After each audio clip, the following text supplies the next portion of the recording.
Why does my baby fight naps and only cat nap is probably the number one question I'm asked. So picture this, you see a yawn, red eyebrows, rubbing of the eyes, and you think, right, they must be tired, let's head to the bedroom. You pull down the blinds, you get them in their sleep suit, and suddenly your little one kicks off. No, I don't want to go to sleep. Many parents will assume at this point that they must have missed earlier signs. Their child is suddenly overtired, fighting sleep. They start to feel anxious and there's lots of crying, lots of unhappiness. But eventually, after a while, they get their little ones to sleep, usually bouncing, rocking, lots of things to help them go to sleep.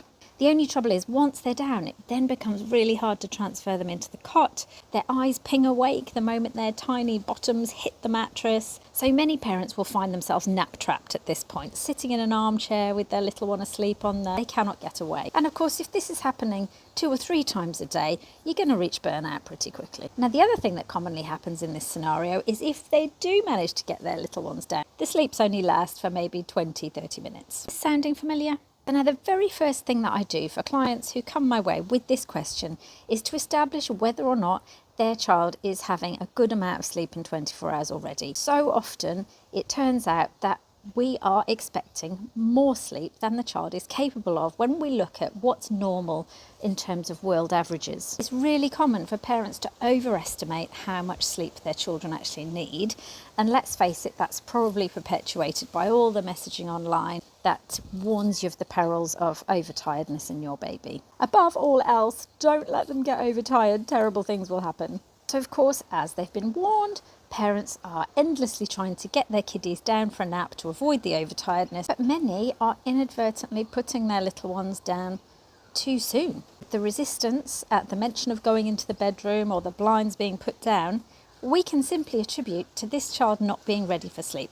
Despite the yawns, despite the red eyebrows, despite the rubbing of the eyes, sometimes they're not ready. Often this happens at around the age of 4 to 6 months when communications are changing. So our little ones don't just have a "I'm hungry, my nappy's wet and I need sleep" communications anymore. They might be saying "I'm bored, where's my dad gone? How do I manage that movement? How do I reach that thing? How do I get that thing to my mouth? Oh, this is frustrating."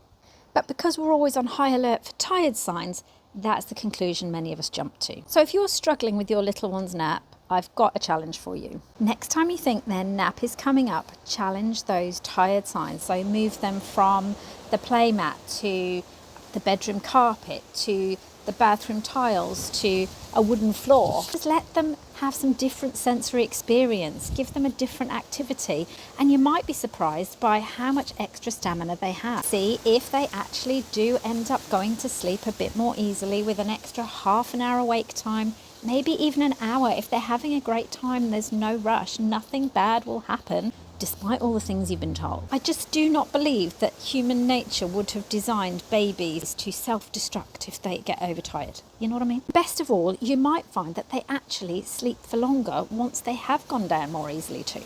Now, if this sounds a lot like your baby and you'd like to know a bit more, why not download my free 4 to 6 month guide called "Don't Be Scared, This is an Exciting Age." It will explain all this in a lot more depth and maybe reveal a bit more about the method to my madness when I suggest that perhaps your child isn't tired enough and needs more time awake. You won't know unless you try.